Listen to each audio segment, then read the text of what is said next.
Today's episode of the podcast is brought to you by Discount Supplements. Discount Supplements are Ireland's largest retailer of sports nutrition and health foods, and they've been helping their customers achieve their fitness goals over the last 12 years and are an Irish family-run business. Personally, I've been using Discount Supplements for years. So for those of you who've been following me since the very beginning on, say, Instagram or Facebook, these are the company that I always tag, particularly if you're in Ireland. They've got great prices, their products always arrive on time, and if you're lucky, sometimes you get a little bit of a freebie if you have an order of a certain amount or more. So I can't recommend them enough. If you need to pick up your sports supplements, they're my go-to place personally. So to pick them up or to check them out, head over to discountsupplements.ie and use their discount code BK2019 for 10% off for any podcast listeners. That's BK as in Brian Keane, 2019 for 10% off. That's discountsupplements.ie. Now on to today's episode. Okay, I record these intros after the episode just because I kind of talk through what we covered and kind of give you a little bit of an introduction to the episode. I'm so fired up right now. Like, I literally want to just go run 5 miles or do 100 push-ups or do something. Sophie is so motivational. So today's episode is with my guest, Sophie Grace Holmes. Sophie's a personal trainer, a motivational speaker, and extreme athlete, but she's also a poster girl for the cystic fibrosis community, which is a disease that has a direct impact on lung function. We talk about that pretty early on in the episode. But Sophie's not exactly what you would think when you think of somebody who has lived their entire life with, say, cystic fibrosis. She's an extreme ultra endurance athlete, slash fitness person, slash motivational speaker based around mindset and using issues in your life and not letting the opinions of others, particularly in the medical community in this context, but I think it's applicable to everybody, to not let other people's opinions dictate your reality and how you live your life. Today's episode, we go into a little bit of everything, a lot of fire in here in terms of motivation and how to control your mindset and use the negativity that may be aimed at you as fuel for your fire.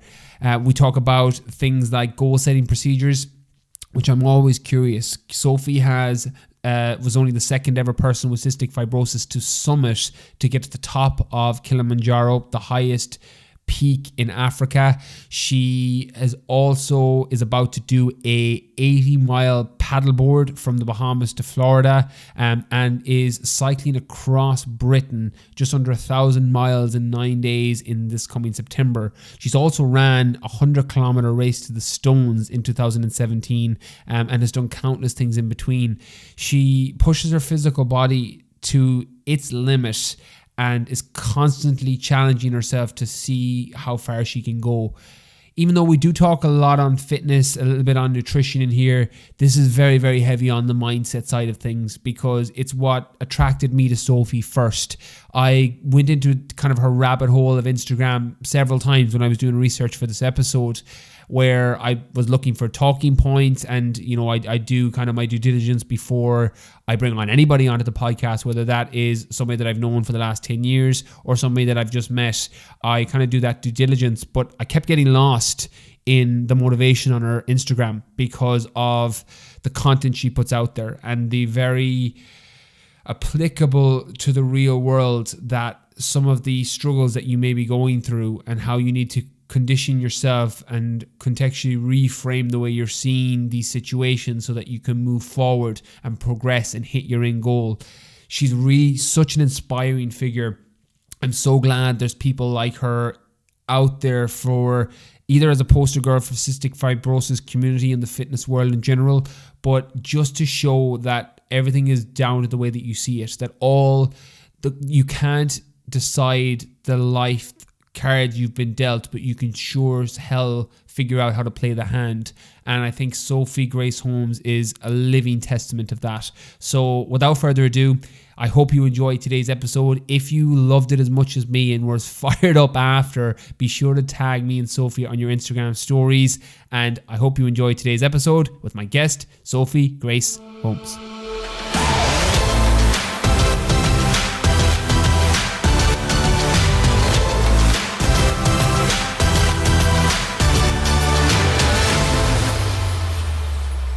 Hey everybody, welcome to another episode of the podcast. I'm delighted to be joined today by my guest, Sophie Grace Holmes.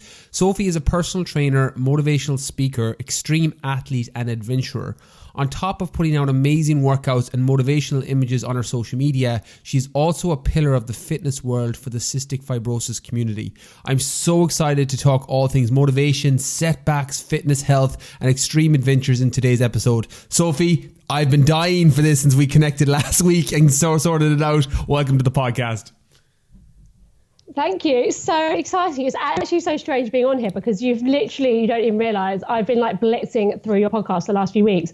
And now I'm actually talking to you. I'm like, oh my God, you're actually real. This is like amazing. I love it. Sophie, I was just saying for everybody listening before we went on air, like I've been obsessed with your Instagram for like the last week because your content's so motivating. Your workouts are deadly. Just for everybody listening, can you tell them a little bit more about yourself, a little bit of a backstory to your life so far, where you grew up, etc.? Of course. So I basically have quite a very different story and life and outlook to probably 95% of the people I know, and that is because I was born with a life-threatening genetic lung disease called cystic fibrosis. And the funny thing is, I think it's sometimes the things that you are told that you're never going to overcome, you actually are the things that you do. Because when I was born, my parents felt like it was like bringing up a child to die because I shouldn't have made my 16th birthday. And so for them, that's like a massively daunting thing. However, I'm now 27 and, I have never been more fit and more alive in my entire life. And that is all down to the setbacks and the things that people told me I couldn't do. So throughout growing up, I've basically become this feisty fighter of a human being told that, oh, you can't ever go and run that marathon or go and do that thing. When actually I've gone, well, watch me. Like, if you don't think I can, then I'm going to make sure I can. And I'm lucky that I've always had this strong mindset and this positive attitude to life, to simply just want to live it to the most biggest life I can. And, for a lot of people, that is absolutely terrifying. I got told the other day by somebody that they would cry themselves to sleep every day if they had to date me, because I don't think I could ever keep up with you because you just live so full. And I'm like, yes, that's exactly what it's all about. Like living the life you want to lead. And cystic fibrosis has given me that opportunity because I always think you should have the courage to find your own adventure in life and live it on the terms that you wish to. And I think the most terrifying thing is for people not to do that or not even to tap into any of their potential. So I've kind of been given a head start through a big struggle that I'm going to have for the entire of my life. Oh, I love your contextual reframe, and it was funny, I went down your kind of rabbit hole of Instagram when I was kind of just even in preparation for this, because I forgot I was doing research and you'd put up a video or something and I'm like, I'd be so fired up after listening to it, because it's for anyone that's not following Sophie, I highly recommend you do that at the end of this episode, because that attitude towards this is what the world sees as a negative, but I'm wearing it as a badge of honor and I'm turning it into a positive. That whole message is transcendent across all of your content. Your backstory is so interesting because similar to when I had Ben Mudge on the podcast, and cystic fibrosis is something that's very, very close to my heart. I had a cousin pass away from it a few years ago, and to see the community that you're building and giving people that motivation, and for people outside of it, that don't have any issue with cystic fibrosis, that just need motivating. What got you into fitness first? Because obviously the normal, quote unquote, normal thought process for people with cystic fibrosis is don't do that much exercise, don't push your limits too hard, all these kind of stories that people will tell you, or even may have been told medically. What got you into fitness first? What was kind of your introduction to it? Do you know what? It was my dad, and he used to run a lot of marathons, and I still remember the day where he said, come on, Sophie, you need to go running. It was pouring down with the rain. He was like, you have to conquer your first mile. And I remember that because I remember thinking, God, this is so far. It's such a struggle. And I kind of laugh at that now because obviously you build on that over time and like you look back and think, God, like, isn't a mile lovely? And, I was very lucky. Like I had a sister also. I've got two sisters, but one of them in particular who was also a lover of fitness, and I'm highly competitive. So I would do anything in my power to beat her because I wanted to win everything because I simply thought I could. And then from there, you kind of discover what kind of fitness you like. So I did track for years, 400 meter sprinter, which is a deathly distance if anyone's ever tried it. And then throughout school, did all of the school teams because I had to be in all the teams because I wanted to be the best at everything, which is a bit insane really when you've been told with a lung disease to be careful. But I kind of just saw it as yeah, that's cool, but no, I'm just going to do it my way, and my way works for me. So I did all of that, and then after that I had a horse and competed him for a while and did all of that. And then after doing that, I kind of discovered that due to a big drop in my lung function, that I had to really focus on what it was that kept me healthy and alive. That was essentially it. So I, from there, decided to embark on the journey of ultra adventures, ultra marathons, mountains, all sorts of things, because one, it fired me up, and it was and I am still very passionate about it, and I love seeing what you can do simply when you put yourself in a hole. And also because I think if I can do it and I can show this to the rest of the world, then look what other people could then do off the back of it. It doesn't have to be extreme. It could just be something they want to do, and it might just give them the courage to go and do it. So I've always done fitness and sport and things like that. So I've been lucky where I've been brought up like that. And my mum and dad have kind of had no choice but to let me fly the nest and do my own thing, because I'm that strong-willed that I would do it anyway. And they've just supported me. So with having cystic fibrosis, I kind of just got thrown out like every other child would have done into the world, and been like, well, you're a kid, go and live. And I was so lucky that they had that outlet, because even to this day, I have so many people messaging me online saying, oh, but I wrap my kid up in the cotton wool. And I'm like, no, like they need to live a normal life as possible around the hospital stuff, because I think that is one of the most important lessons, not only to keep fit and well, but to build a strong immune system and just to be a human being rather than somebody that's felt like they're prodded and poked by needles and things like that all the time.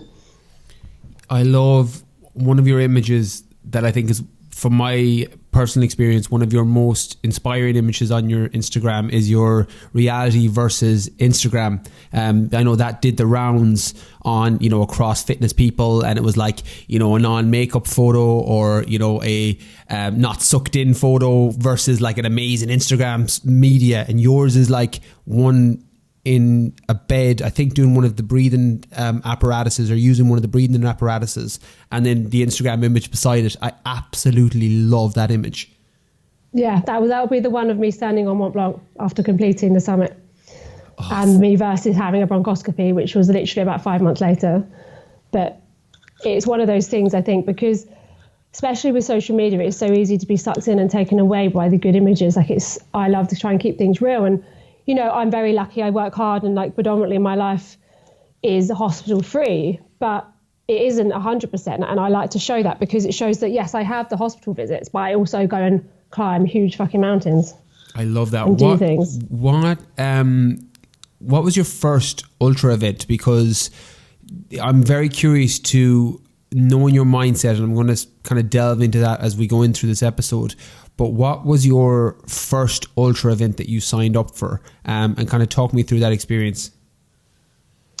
Well, to this day, it kind of still makes me laugh a little bit, because I think unless you've done ultra, because I remember Tom Otten actually helped me massively with this, and he was coaching me through the entire time I was out on that course. And he kept so positive, because he knew that I was running so blind.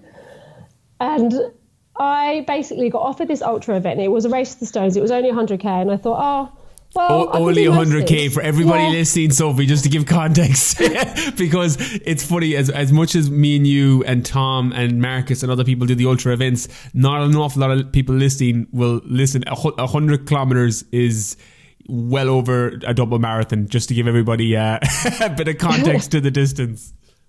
Well, this is the thing. So when I said this to my dad, he was like, oh God, you haven't really thought about this. I was like, oh, it's only 100k. Like, well, how bad can it be? Like, you start and you finish. That's kind of it, isn't it?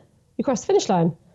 Anyway, nothing was going to stop me until I kind of didn't play this very well, because I'll be honest, I didn't really train very hard, because in my head, I was like, oh, well, I can finish everything. I don't ever fail. So why shouldn't I finish this?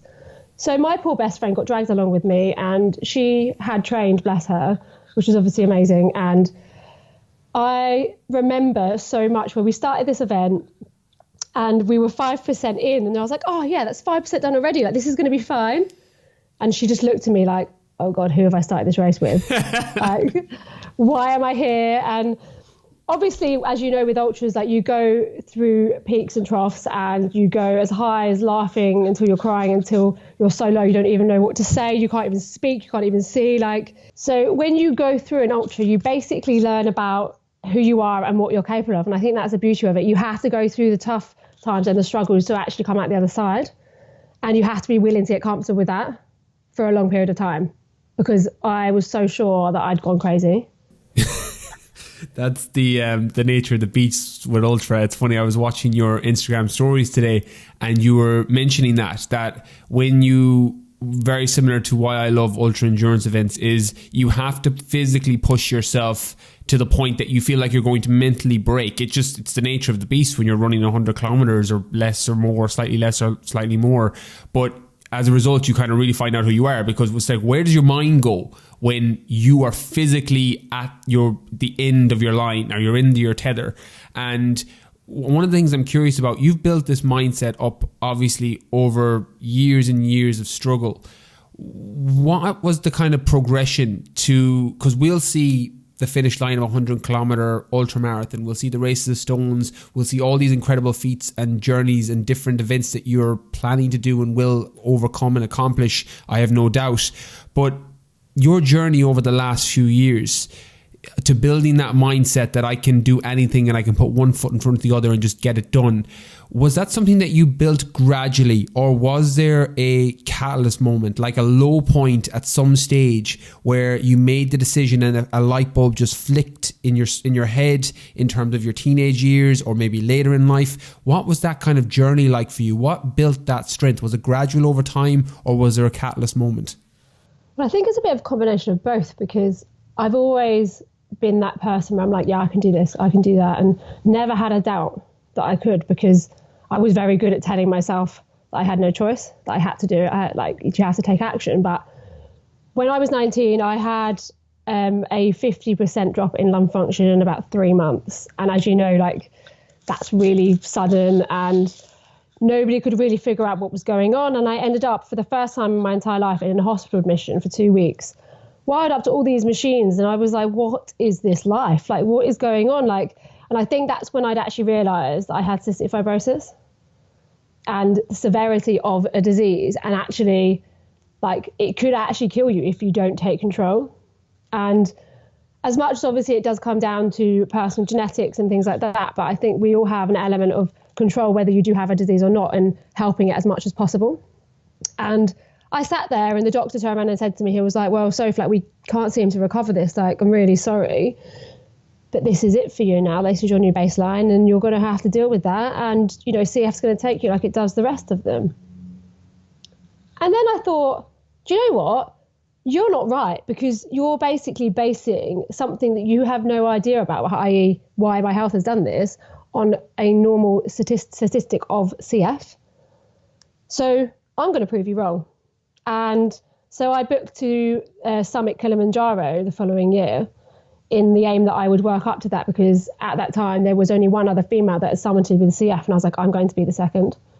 So that's when I went away and retrained into fitness and worked with a guy called Charlie Pedler at St Mary's University in London. And we did a load of VO2 max testing and things like that. And I said to him, like, do you think it's possible for me to increase my lung function at all? And he was like, well, let's give it a go. You come and do this VO2 max test and come back in 8 weeks and we'll see. And I did that, and I trained really hard and did a few different things, documented the whole thing, came back, and both results had gone up by 20%.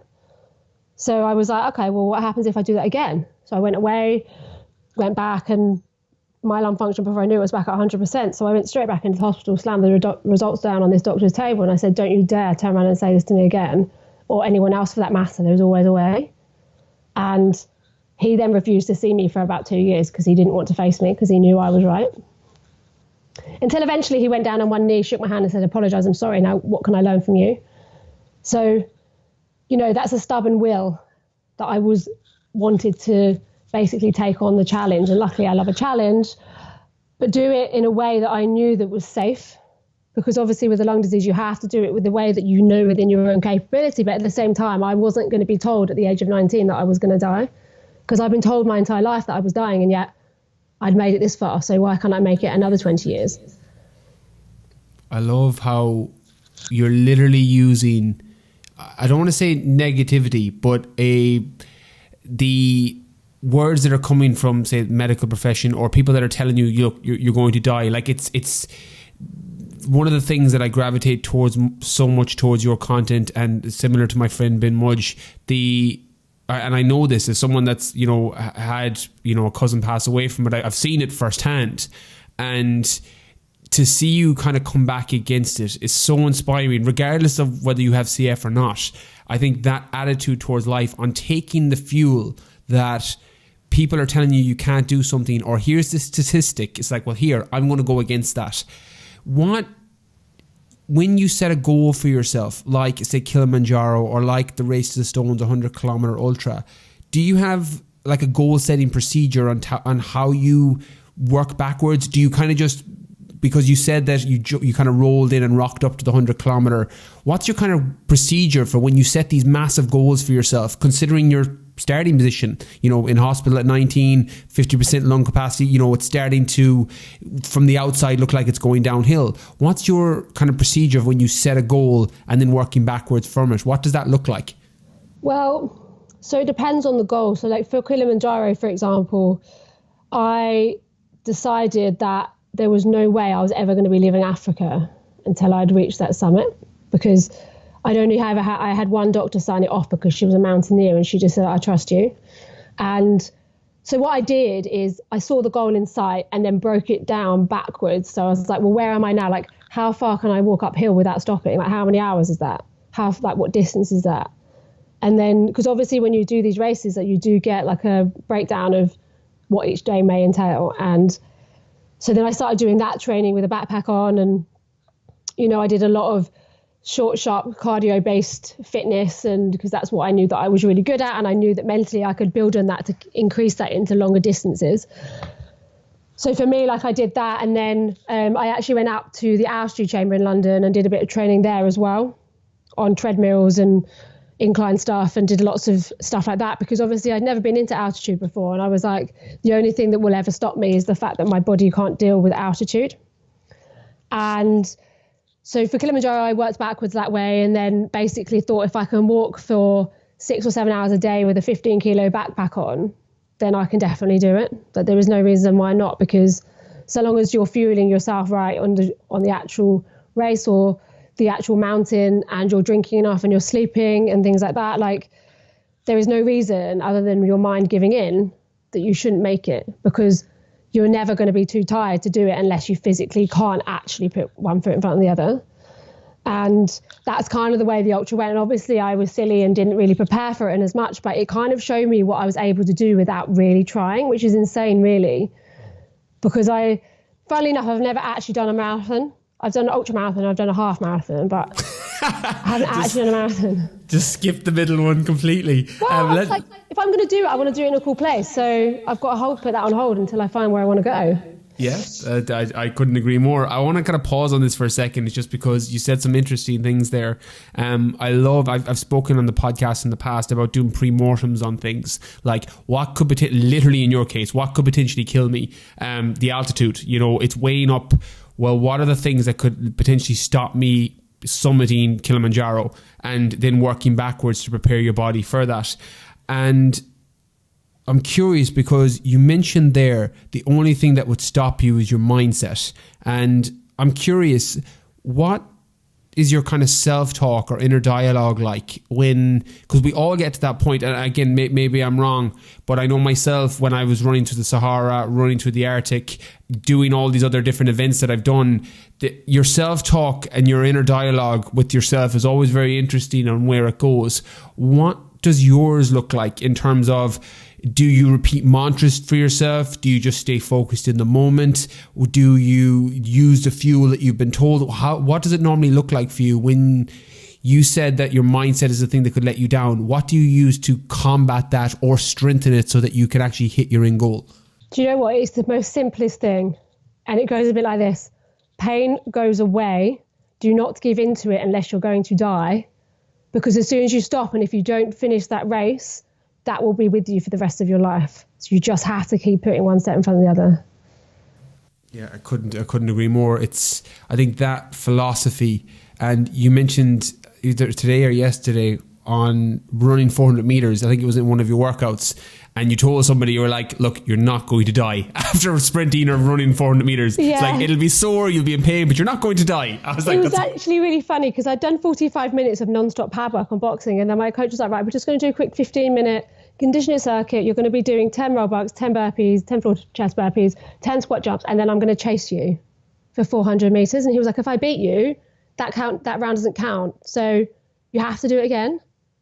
And I was like, being chased is terrifying, but okay, like, it's fine. He was like, I'll give you a head start. I was like, no, you're not. I don't want a head start, because that's kind of in my head. I'm like, I'm cheating. I said, you're faster than me, I'll give you that, but you're not as fit.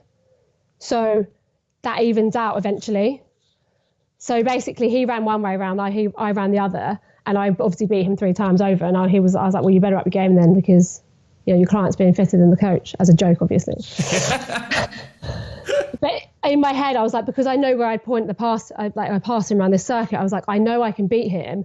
I'm absolutely shattered, but it's literally like 20 seconds of my life. If I slow down now, I'm going to think about that for the rest of the day. So it's a lot of self-talk, just being like, just dig a bit deeper. Like, what's the worst that's going to happen? The pain's not going to be any worse, so you may as well do it. Yeah, you may as well commit and go all in. Like, That's the thing with training. It's like, the pain at 90% isn't that much worse than at 100%. Like, when you're sprinting at 90, you may as well go flat out, because you're going to hurt either way. Yeah, if it's the same time, then you might as well just do it and just suck it up and just get on with it, because at the same time, like, there is no better feeling than pushing yourself that extra 10% and being like, wow, that actually felt amazing. I'm dying, but that felt amazing. And then you realize that you probably could have then pushed a bit more. Yeah, the endorphin release off pushing your body to the physical limit, like, that's amazing. I love the being chased too. It's so primal. Like, yeah. I'm going to chase after you. Tell me, Sophie, what's your training look like currently? So I box twice a week and spar once a week, but that has only come about because I got thrown into a white collar boxing match earlier at the end of last year. And I just loved the training because it's so hard and it's so difficult and it's so technical and you have to get it right. So basically that's carried on since doing the fight. And then from there, I will do a couple of speed sessions a week, either running up and down stairs, weighted vests, or more conditioning based with like prowlers and, sharp movements and things like that. But I'll also make sure I get some weight sessions in as well, because I want to keep strong. Like, I'm basically aiming to trying to be a superhero. Like, I want to be fast, but I want to be strong and I want to run far. So it's kind of like getting those in, but I only train about 5 times a week anyway, because I try and use the other days for lots of active recovery, lots of mobility and flexibility training, because I think if you can nail that, then you can nail your training even better. And it's so important to allow your body to rest and recover, especially if you are wanting to push yourself and train hard with all of your sessions. Yeah, and for anyone that's unfamiliar with how Sophie looks, you're not built like an ultra endurance athlete. Like, you're jacked, like, like full on 6-pack, 8-pack muscle. Like, you look like an athlete. Like, you look like you could handpick any sport that is like sprint based. I'm like, yeah, that person does that. Like, if you were just randomly looking at your photo, and it's a testament to the way that you train. And I love that you document so much of that on your social media. What about your nutrition then? What's your diet look like? So obviously having cystic fibrosis means that my digestion is really rubbish. So I have to take tablets before I eat, because otherwise my food basically doesn't get digested, which is a bit rubbish. So I focus on a high fat, high protein diet mainly, because that's what works for me. Obviously you have to have the carbs in there because you're never going to have the energy. So I have 3 core meals a day, which include most of those, but my carbs will basically be whenever I'm going to be working out. But around that, I do make sure I snack a couple of times a day, because I'm always on the go, and I'm very aware that if I don't, either have a massive energy dip, or I will lose weight. And obviously with CF is another thing. If you lose too much weight, it can really impact your lung capacity. And so with that, I have to try and stick at 60 kilos no matter what I'm doing. So depending on how much I'm training will depend really daily on what volume I'm eating. But I do try and hit 3,000 calories a day. What kind of foods do you use?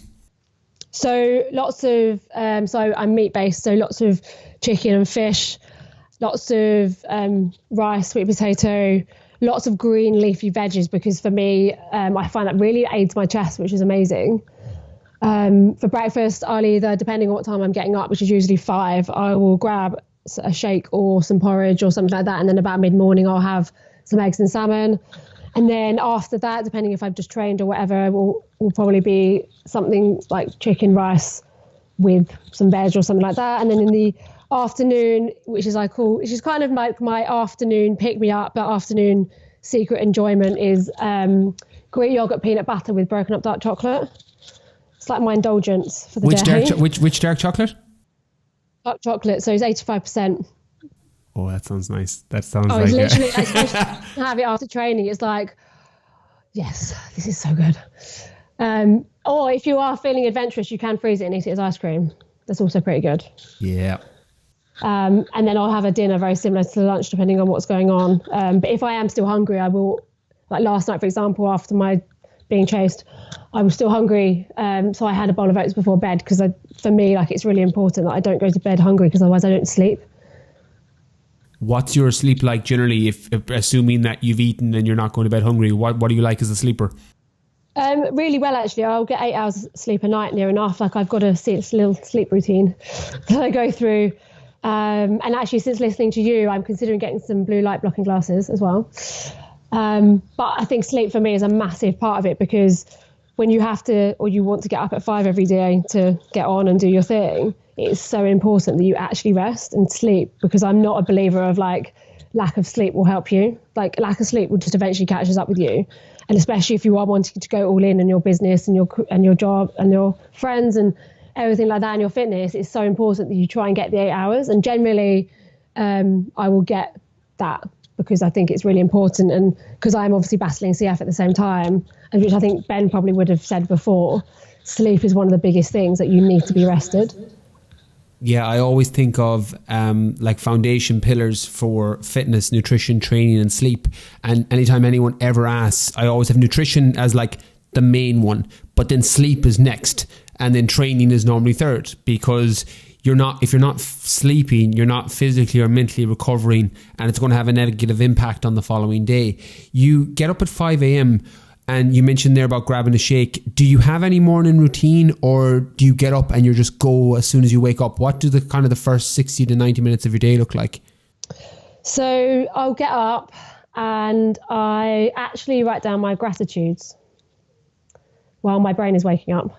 So it takes about 5 minutes. I just write down a few things that have either happened and I'm like, wow, this has happened. Or even the simplest things, like I'm grateful for something my mum's done for me, or grateful for that client because she texted me and said she had a great session, or grateful for the fact that, you know, I've woken up and I feel great, my lungs feel great, and I'm looking forward to the day ahead. Because I think if you can do that, you kind of find yourself, one, being more productive in the day, because I think you're much more aware of who you are and what you're doing and the things that you're working towards. But also, I think you then do become a happier person and more content and more able to deal with different situations, because instead of a lot of people that I know that have the attitude of why me, like this isn't fair, I'm like, do you know what?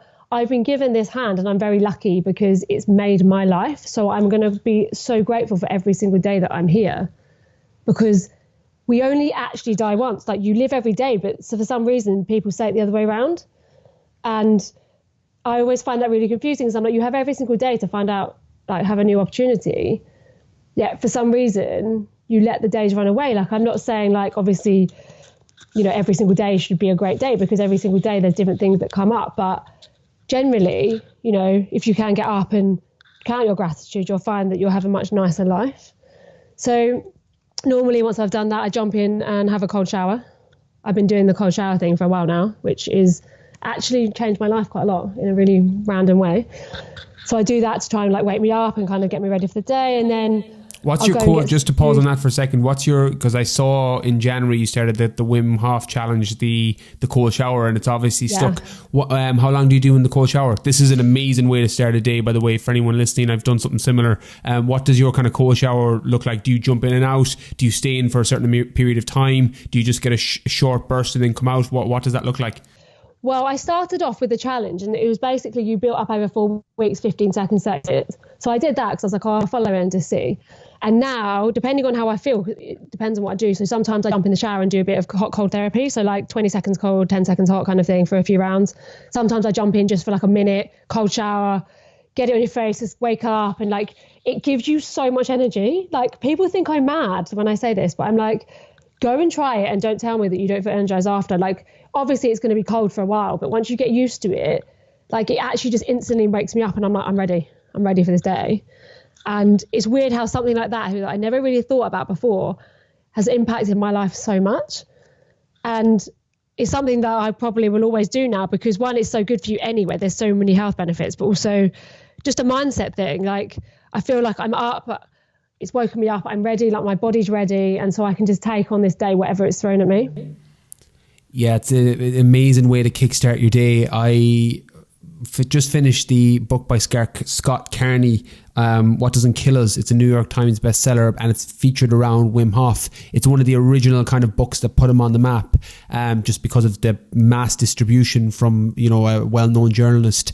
And the cold therapy, the endorphin release you get from cold therapy is unbelievable. Cold shower or ice baths or whatever it is, like, for anyone that's dealing with, you know, self-imposed anxiety or kind of like anything where you can't switch your mind off, that's an amazing way to start your day or to end your day, to switch your brain off. I absolutely love it. What do you do then after?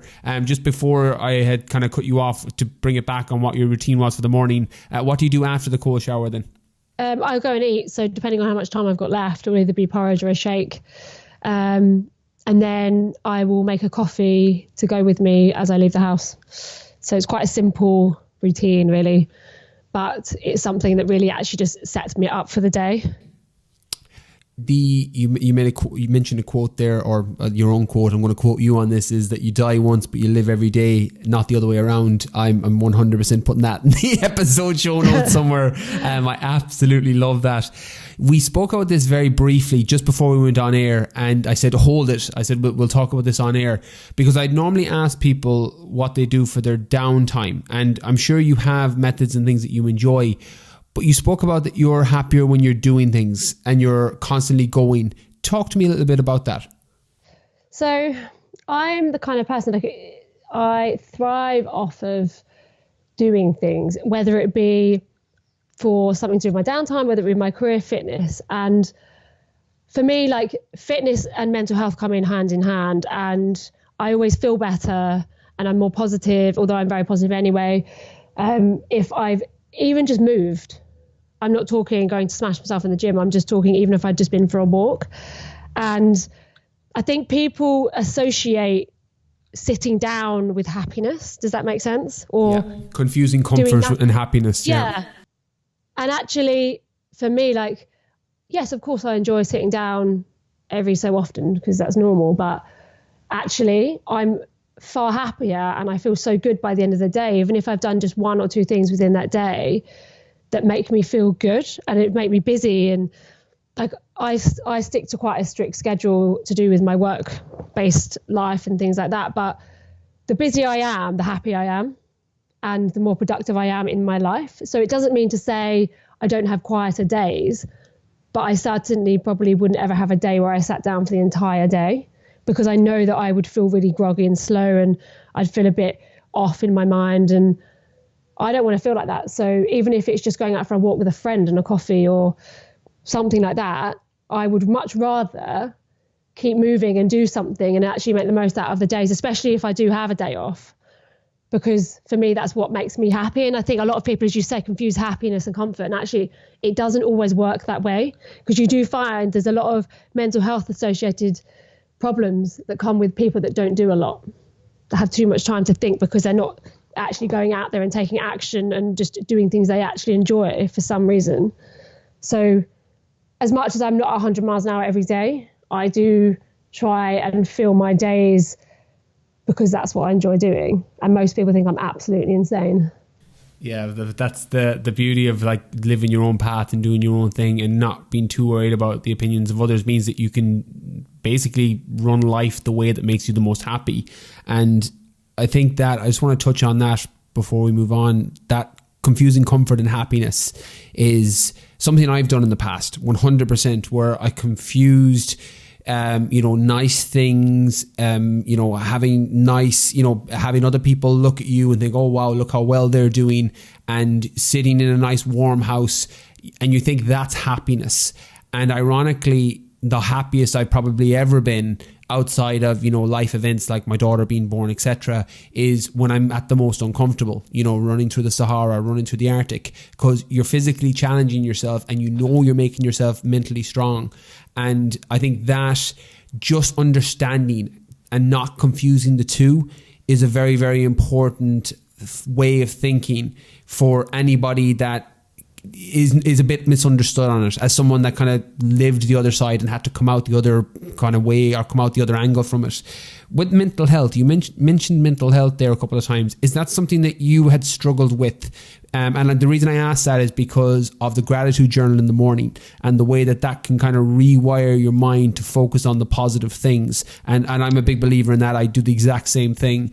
But it was the reason I did it was because of my past issues with mental health. Is that something that you had a problem with, or is it something that you just do because it's something that serves you daily?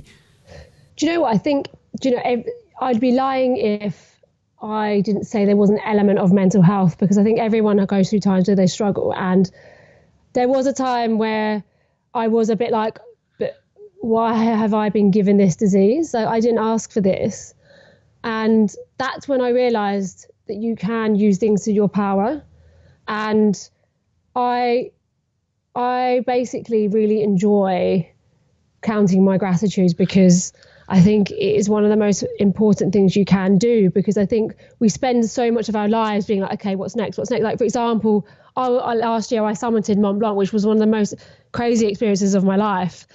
And as you say, like, that's where happiness and comfort come in, because it was hard, but it was so amazing. But like, it was also like one of those times where I was like, I'm grateful for this experience. And without having the mental health problems that came with being told I was going to die really young, I probably wouldn't have been here today doing this mountain.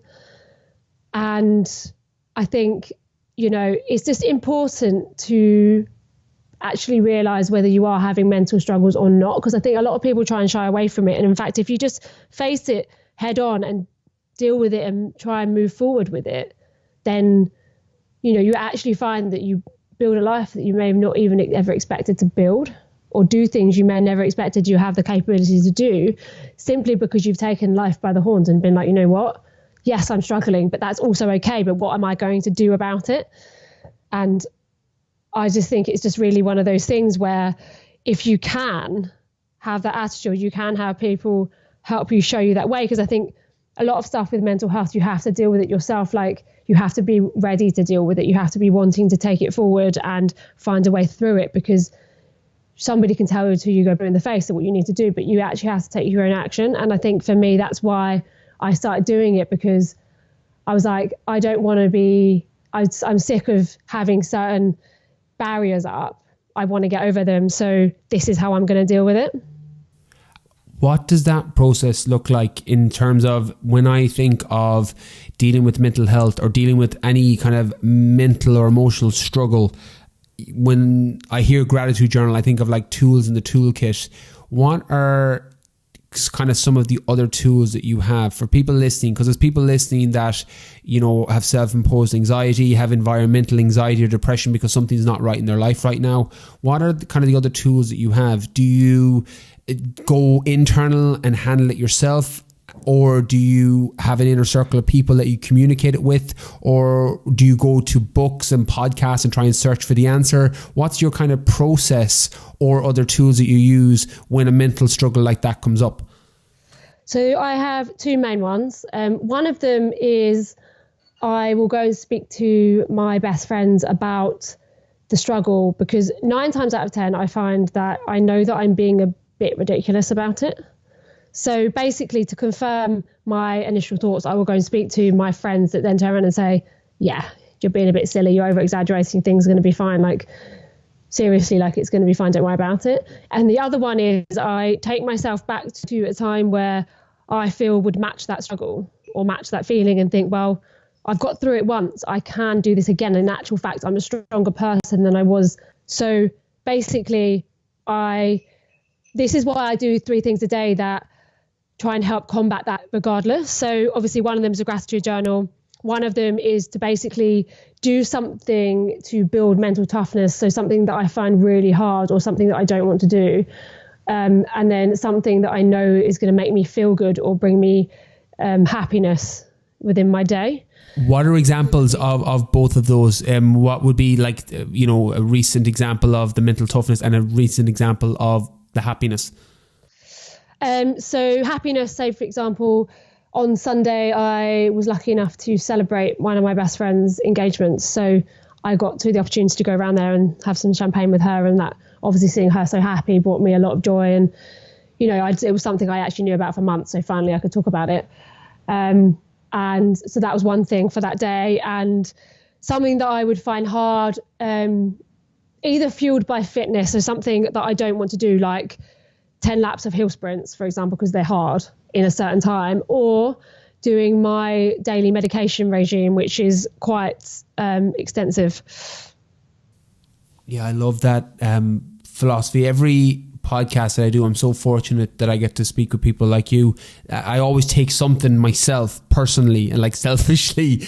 And I think that thought process of do something every day that challenges you is something that I do, but do something every day that just makes you happy, that makes you, because there's a difference between being grateful and being happy, because being grateful is nearly just a mindset and the way that you're framing the situation and what you're focusing on. And being happy is, making a list of the things that make you happy and make sure that you're doing one of those things every single day. And you spoke about your best friend there as well, and I just want to pull that out for everybody listening. And I speak about this regularly on the podcast, particularly the random episodes with Paul Dermody, who's one of my inner circle of people. And having somebody that you can work as a sounding board off, because sometimes you get up in your own head and like, if some of the mental chatter, and I'm sure you're the same, Sophie, where you're like, your head is going crazy with an idea, and then you say it out loud to your best friend or your inner circle, and you're like, oh, actually, it's actually not that big of a deal, or it's actually not that big of a problem. And I think it's really, really important. And the anchoring of past success to deal with the future struggle. I think that's really, really important to do as well. In terms of future challenges that you set for yourself, what's next on your kind of radar? Are we talking physical challenges? It's up to you. We can go whatever direction. I'm happy. I know what your physical challenge is, so I'm curious. You can tell everybody, or we can go whatever direction you like. Okay. So this year, so far, because I say so far because you just never know what's going to pop up next. So I've got an 80-mile paddleboarding challenge to do from the Bahamas to Florida in one go, which will be insane. Can you explain what paddleboarding is for people? Just because until I was in Los Angeles recently, I'd heard of paddleboarding and I actually never knew what it was. Just for anyone that's listening that is the same as me and is like, oh, I've heard of that, but I actually don't know what paddleboarding is. Of course. You basically stand on a board with a paddle, and you basically, depending on what direction you want to go, have the paddle on one side of the board, and you basically move along in a direction. It is actually quite difficult because you've got to have a lot of coordination and balance on the water, depending on how rough the sea is as well. So I think you only actually travel at like maybe 5 miles an hour. I don't think it's very fast, depending on how fit you are, I guess. Yeah, you kind of undersold that, because I paddleboarded when I went to visit Tom in Dubai, and it's hard. I fell off like 4 times. So to go what distance did you say you're covering on it? It's 80, isn't it? I was only 80 miles. That's it. That's only 80 miles. Talk us through. Sorry, I didn't mean to interrupt, but just to kind of talk on what paddleboarding was for anyone unfamiliar with it. Yeah, to be fair, like, it is a great sport. Like, it's something that actually anyone can do, so long as you're wanting to kind of learn. Because obviously you can do it from your knees. You don't have to stand up.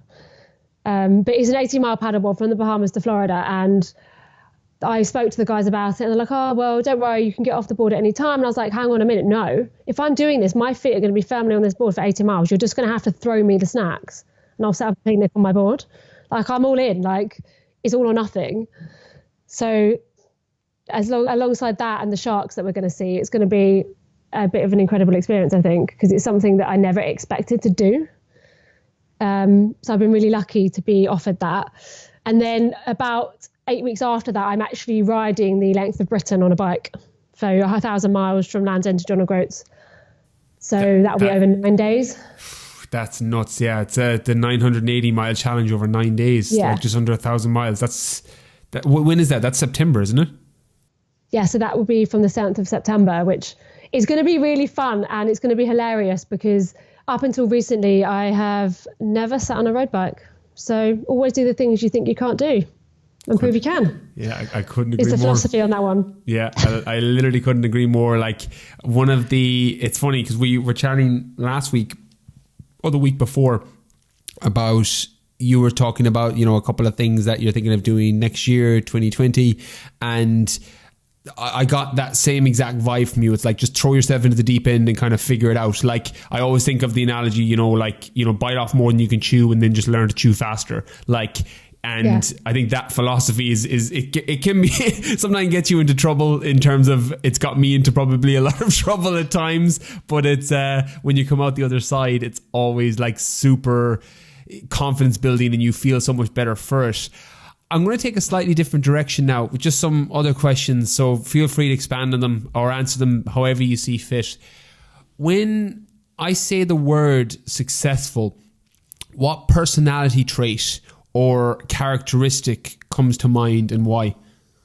To me, successful is happiness and challenging yourself to do the things that you don't think you can do, or pushing yourself so much that you have to, as we've said before, like mentally break to get through the other side.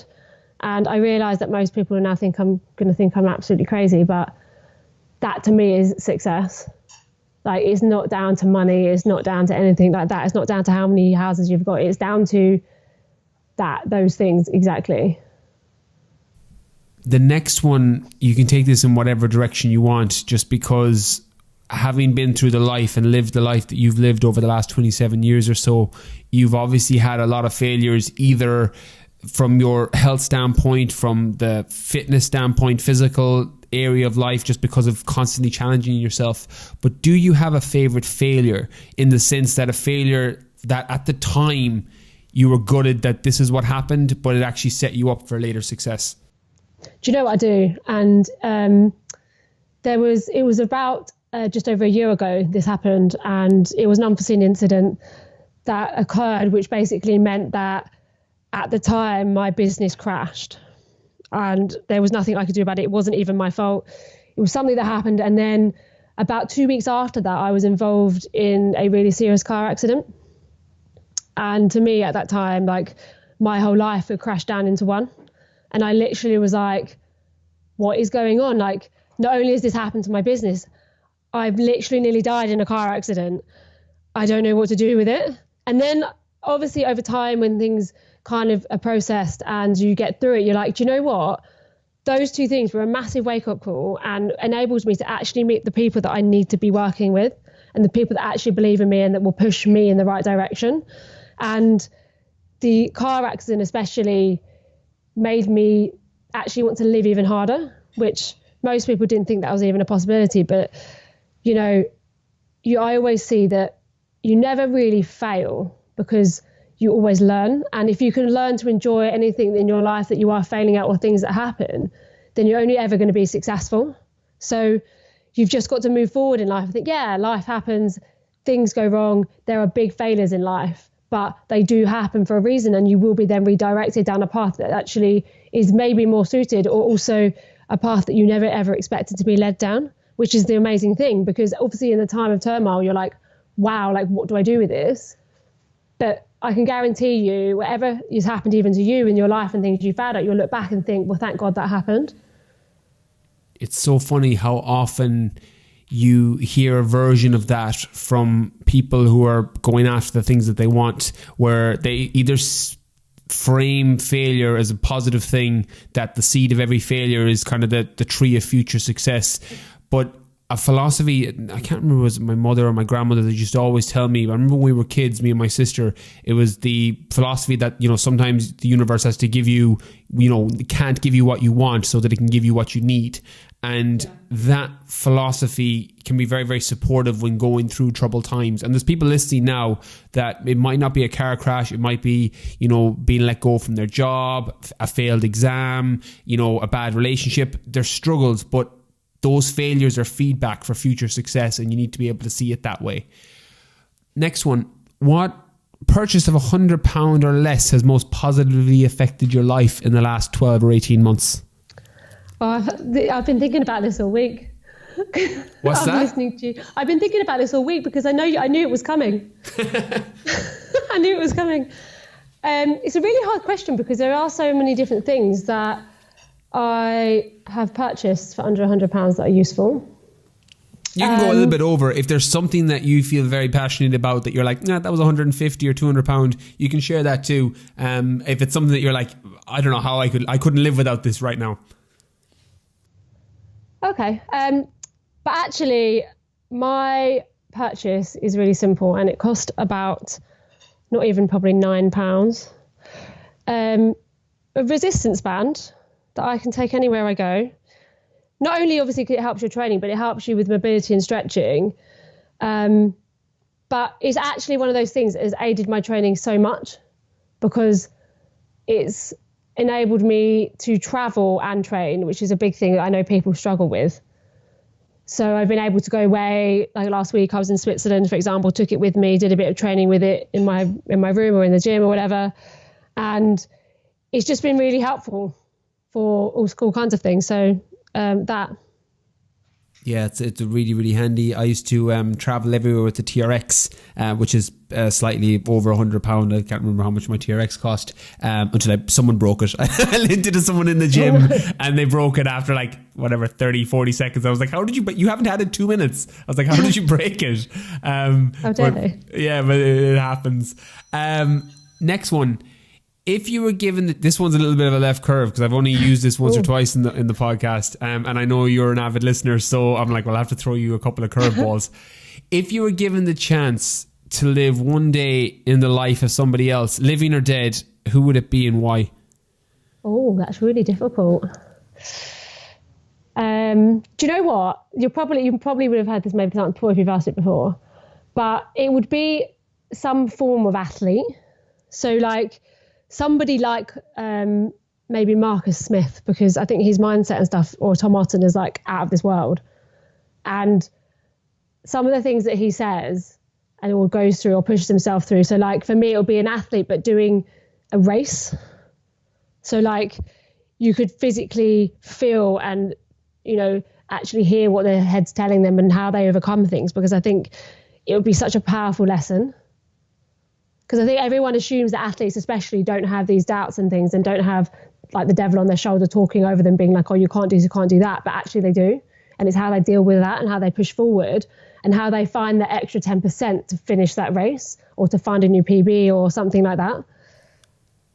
I love that answer. That's not what I expected. And to even put it into the frame of why and the position that you would insert yourself in terms of, struggling midway through a race. I absolutely love that. I'm totally stealing that if I ever get asked that question. Sure. Sophie, I'm curious, because of your knowledge on mindset and fitness and everything that you put out in general, just, to the cystic fibrosis community, to the fitness world in general, what's your favorite way to learn? Do you read a lot? Is it through podcasts? Is it through YouTube videos? What's your kind of favorite way of consuming information? Well, I like to try and do things as efficiently as possible. So whenever I'm driving, I will have a podcast on and I will probably listen to maybe 2 a day. So I drive to and from work twice a day. So I will make sure that it will be something either that I'm really interested in, or depending on what's coming up in my life. Say, for example, I've got a race coming, I'd probably go back to, say, Tom Otten's podcast on your podcast, for example. Or if it's something I'm really interested in or I want to learn more about, I've done a lot of podcasts recently about sleep and different ways of eating and things like that, because I think for me, like I pick up so much more when I'm being spoken to. And if you can kind of lose yourself in a podcast, especially with this bike event I've got coming up, the ultra event, I will sit and listen to a podcast for an hour while I'm on a bike, because I think if I can kind of not kill two birds with one stone, but I think it kind of also pushes you, especially if you're listening to somebody that's amazing and they've done all this thing and you're on this bike and thinking, oh, I'm a bit tired. And in reality, you're not, because you can keep going. So for me, I'll sit and I'll download a load of podcasts on a Sunday and then get through them within the week. And usually then what I'll do is I'll ping them out to all my friends that are interested in it, so that they then can have the benefit as well. Yeah, I love that. Like, that is a really good hack for anyone that is either that has to do cardio to, you know, for change their body composition, or is training for an ultra endurance event, either running or cycling, is download and save the podcast. I do the exact same thing, and I'll literally save them. You know, I'll download them on a Sunday or early on a Monday, and I'll keep them and hold them for my longer runs or my longer cycles. I think that's a great tip. The last one, if you got a chance and you're having gone down your rabbit hole several times on Instagram, and I mean that in the most genuine sense, that because I get lost. Like, I love connecting with people like you who are so motivating and live exactly what they preach. And that's one of the reasons that I connect so much with Marcus Smith, who we've spoken about, Tom Otten, who we've spoken about, who are both good friends of mine. And one of the reasons that I connect so much with your message is for the same reason. It's like, here's what I'm telling you to do, here's how I'm living my life, and here's how I'm applying it, and here's how you can do it as well and make it applicable for you. So my last question is, if you got a chance to post one message, quote, or thought, or even a philosophy of yours on social media that would reach everybody in the world, or everybody in the Western world, I guess the figurative billboard message to the world, what would that message be, or what would you say to, if you had the opportunity to pass on a message or a thought or a philosophy or a quote to everybody in the Western world? It would be to basically have the courage to live fearlessly on your terms, to seek the adventure that you're looking to seek within your own journey, and to live a life without regret. Because I think for me, my biggest fear is regretting. And if you can do those things and actually just take action and do it and just go for it, I think you not only would be living a fulfilling life, but then you have the opportunity to fulfill the lives of others. Just to pull out on that, because you mentioned regret, and I'm always curious when that comes up, because I have my kind of tool and tactic that I use. I use the 97-year-old rule, the decision I'm about to make right now. What would I regret on my 97-year-old deathbed? You know, if I want to quit a race, if I want to make any decision, what would I regret more? Do you have an equivalent, or what's your kind of thought process when handling or making decisions where you think you may regret it down the line? I either refer it back to, am I making an excuse for this because I'm being lazy, or that I don't want it enough? But also, I want to get to the age of 97 and look back and think, wow, I have so many stories to tell, rather than I really regret not actually just putting the effort in to do it and to get out there and live. Because I think there's a lot of my friends especially are so fearful of living, not because of anything untoward, but because they're so fearful of actually seeing what happens next, which I think is a really bizarre mindset to have. And I live in fear of not living. So, you know, I think normally if a regret's ever come in, it's because I've known that I've held myself back in any capacity, whether it be not pushing myself hard enough on a race or not pushing myself hard enough to reach a goal. And that really does stay with me for a long time. And so it's something that I really, whenever I'm about to make a decision on something, I kind of do a similar thing and just think, is this something that's going to affect me for a long time or not? And can I do more? Because I always think if you can do your best in everything, then you're never going to look back and wish you could have done more. I love it. your message, your philosophy, your mindset. Sophie, I'm so grateful that you put that out for the world to see. Can you tell everybody that's listening, I've had an absolute ball with this and I loved it so much. I'm going to be listening back to it next week. Tell everybody that's listening a little bit more about where's the best place to find you, what social media platforms you use the most, and where they can connect with you. I use Instagram the most, but all of the socials will be my name, Sophie Grace Holmes. It's as simple as that. So yeah, I'm always replying to everyone. I always make sure that I reply to every single DM. So if anyone does want to drop me a line, like, I will get back to you and enjoy speaking to you and your journey and what you're trying to achieve and things. It's something that I do get a lot of joy out of, because I think when you help people and they come back and think, oh, look, I've done this, I've achieved this 5K, or I've done this race, or I booked this event, like, there's nothing better than thinking, wow, I was actually part of that. So yeah, Sophie Grace Holmes, and I look forward to speaking to any of your listeners.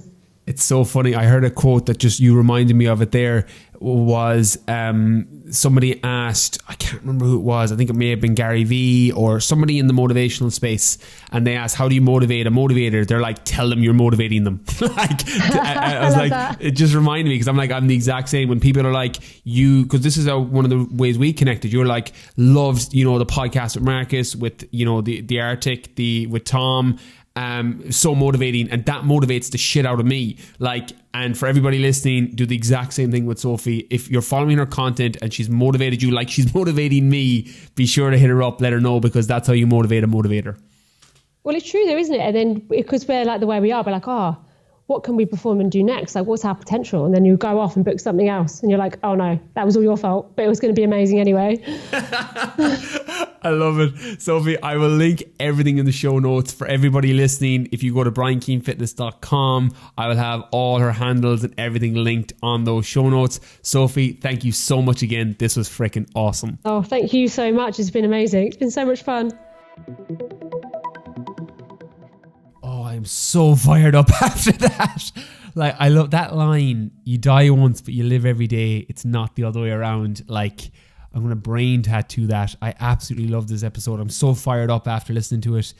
Seeing people like Sophie put out her message and literally practicing what she preaches is so inspiring. I hope you enjoyed this one as much as I enjoyed recording it. If you did and you're listening to this point, thank you for listening all the way through.